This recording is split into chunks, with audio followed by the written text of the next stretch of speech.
Hi students, நான் உங்கள் வெற்றி கேரியர் கண்ட்லேருந்து கல்யாணம் பேசுகிறேன்.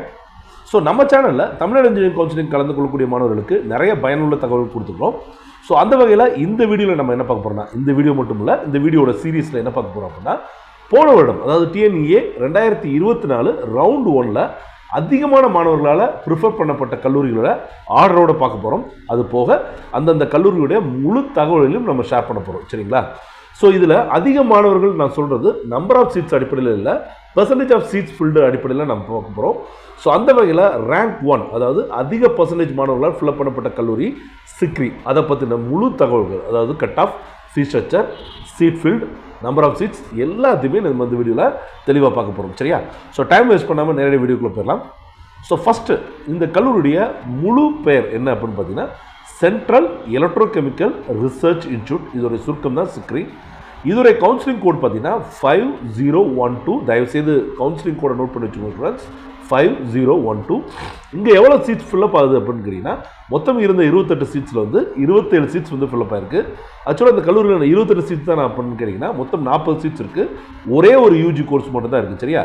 அதில் தமிழ்நாடு இன்ஜினியரிங் கவுன்சிலிங் மூலமாக, அதாவது நம்ம அண்ணா யூனிவர்சிட்டி கவுன்சிலிங் மூலமாக ஃபில்லப் ஆகிறது 28 சீட்ஸ். அதில் 27 சீட்ஸ் ஃபில்லப் ஆயிருக்கு. அதாவது பர்சன்டேஜ் அடிப்படையில் பார்த்தீங்கன்னா 96.4% வந்து சீட்ஸ் ஃபில்லப் ஆயிருக்கு.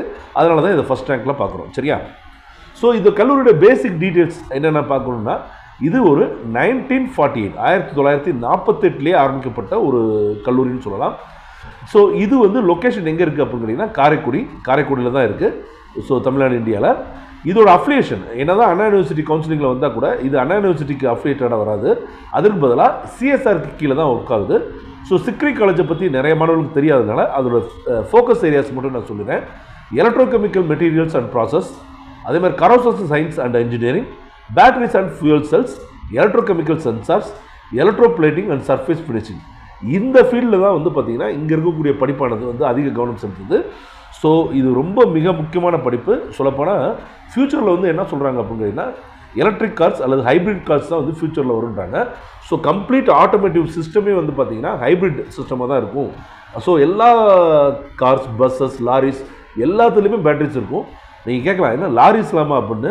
நீங்கள் யூடியூப்பில் போய் பாருங்கள், ஹெவி ட்ரக்ஸ்லாம் வந்து என்ன பண்ண எலக்ட்ரிக்கல் வெஹிக்கிள்ஸ் வர ஆரம்பிச்சிருச்சு. ஸோ இந்தியாவிலையும் அந்த ட்ரெண்ட் வந்து வந்துட்டுருக்கு அப்படின்றத தெரிவிச்சுக்கிறோம். ஸோ அப்படி பார்க்கும்போது இந்த படிப்பு ரொம்பவே முக்கியமானது. சரிங்களா?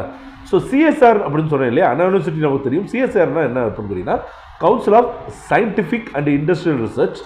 ஸோ இது வந்து 1942, அதாவது சுதந்திரம் வாங்குறதுக்கு முன்னாடி ஆரம்பிக்கப்பட்டது. இது கிட்டத்தட்ட 37 இன்ஸ்டியூட்ஸ் நடத்துது. அதே மாதிரி 3 யூனிட்ஸாக வந்து இந்தியாவில் செயல்படுது. ஸோ இதில் வந்து பார்த்தீங்கன்னா aerospace, oceanography, electronics, engineering, material science, biotechnology, energy, இந்த மாதிரியான டெக்னாலஜிலாம் வந்து பார்த்திங்கன்னா தனித்தனியான இன்ஸ்டியூட்ஸ் வச்சுருக்காங்க. அதில் இப்போ நம்ம பார்க்குறது வந்து எலக்ட்ரோகெமிக்கல் இன்ஜினியரிங். சரிங்களா? Okay students. ஸோ கோர்ஸஸ் ஆஃபர்டை பொறுத்த வரைக்கும் BTech chemical and electrochemical engineering. சரிங்களா? இது ஒரு NBA அக்ரிடேட்டட் கோர்ஸ். ஸோ இந்த ஒரு கோர்ஸ் மட்டும் தான் இந்த கல்லூரியில் இருக்குது. இது ஒரு கல்லூரின்னு சொல்கிறத விட ஒரு ரிசர்ச் இன்ஸ்டியூட்னு சொன்னால் சரியாக இருக்கும். சரிங்களா? ஸோ கான்டாக்ட் டீட்டெயில்ஸ் வந்து பார்த்திங்கன்னா, இதோடைய அட்ரஸ் வந்து பார்த்திங்கன்னா அழகப்பபுரம், சிஎஸ்ஆர் சிக்ரி, காரைக்குடி, சிவகங்கை மாவட்டத்தில் இருக்குது. So phone number, email ID, website address, அதோடைய ஃபோன் நம்பர் எல்லாமே கொடுத்துருக்கு ஸ்டூடெண்ட்ஸ். அதாவது மொபைல் நம்பர். ஸோ சாரி, முதல்ல ஃபோன் அண்ட் ஃபேக்ஸ் 040456 அப்படின்னு வரும் ஃபோன் நம்பர். சரியா? பார்த்துக்கோங்க, அதை சரியாக நோட் பண்ண மாட்டேன். சரியா? ஓகே ஸ்டூடெண்ட்ஸ், இதுதான் கான்டாக்ட் டீட்டெயில்ஸ். ஒரு ஸ்க்ரீன்ஷாட் கூட எடுத்து வச்சுக்கோங்க. சரியா? என்னென்ன ரிசர்ச் ஃபெசிலிட்டிஸ் இருக்குது அப்படின்னு பார்த்தீங்கன்னா, R&D research and development facilities பொறுத்த வரைக்கும் மொத்தம் 22 சென்டர்ஸ் இந்த ஒரு கல்லூரியில் மட்டும் இருக்குது. அதுமாதிரி R&D சப்போர்ட் சர்வீசஸ் வந்து பார்த்திங்கன்னா கம்ப்யூட்டர் அண்ட் நெட்வொர்க்கிங் யூனிட் அப்படின்ற பேரில் நடந்துருக்கு. சப்போர்ட்டிங் குரூப் பார்த்திங்கன்னா ப்ராஜெக்ட் பிளானிங் அண்ட் மானிட்டரிங் குரூப்னு சொல்லிட்டு தனியாக ஒன்று இருக்குது. சரியா? ஸோ ரிசர்ச்சுக்கு நான் ஏற்கனவே சொன்ன மாதிரி இந்த கல்லூரி மிக அதிகமாக ரிசர்ச் அண்ட் டெவலப்மெண்ட்டுக்கு தான் வந்து அதிக அளவு கான்சன்ட்ரேட் பண்ணுறாங்க. ஸோ இண்டஸ்ட்ரியல் கொலாபரேஷன்ஸை பொறுத்த வரைக்கும் இந்தியாவில் இருக்கக்கூடிய மிகப்பெரிய கம்பெனிஸ் வந்து பார்த்திங்க அப்படின்னா இதோட கொலாபரேட் பண்ணியிருப்பாங்க.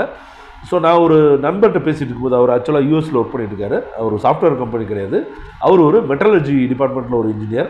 ஸோ யூஎஸில் ஒர்க் பண்ணிட்டு இருக்காரு. அவர்கிட்ட நான் பேசும்போது சொல்லுவாங்க, அங்கே இருக்கக்கூடிய எலக்ட்ரோகெமிக்கல்ஸ் இதில் ஒர்க் பண்ணுறவங்களுக்கு இந்த சிஎஸ்ஆர் பேரும் சிக்ரி பேரும் தெரிஞ்சிருக்கும்.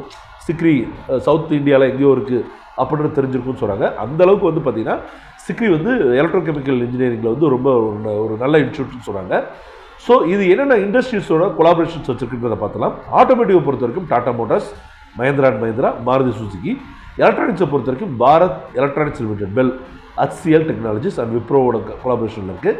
எனர்ஜிஸை பொறுத்த வரைக்கும் Bharat Heavy Electricals Limited BHEL, அதே மாதிரி NTPC, ஸோ இந்த மாதிரியான கம்பெனிஸோட வந்து கொலாபரேஷன் இருக்குது.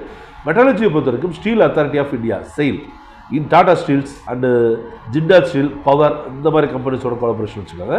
கெமிக்கலை பொறுத்த வரைக்கும் Indian oil corporation limited, Bharat petroleum corporation limited and Hindustan petroleum. சரியா?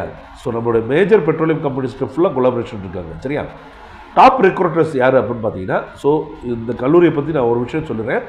பிளேஸ்மெண்ட்டை பொறுத்த வரைக்கும் இங்கே எவ்வளோ பிளேஸ்மெண்ட்டு நீங்கள் கேட்கவே வேணாம், நியர்லி 100%. சரியா? சொல்லப்போனால் நம்பர் ஆஃப் ஸ்டூடெண்ட்ஸோட நம்பர் ஆஃப் ஆஃபர்ஸ் அதிகமாக இருக்குன்னு சொல்கிறாங்க. அதாவது 40 பசங்க படித்தாங்கன்னா கிட்டத்தட்ட ஆஃபர்ஸ் வந்து பார்த்திங்கன்னா 60 ஆஃபர்ஸ் இருக்கும் அப்படின்னு சொல்கிறாங்க.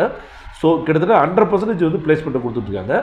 ப்ரைவேட் செக்டரை பொறுத்த வரைக்கும் Exide batteries, Luminous batteries, Amara Raja batteries, TVS Motors, Hyundai, Sterlite, GE, NOCIL, Bloom Energy, DuPont, Okaya batteries, HBL, Corrotech, Eveready, இப்படி வந்து நிறையா கம்பெனிஸ் வந்து பண்ணியிருக்காங்க.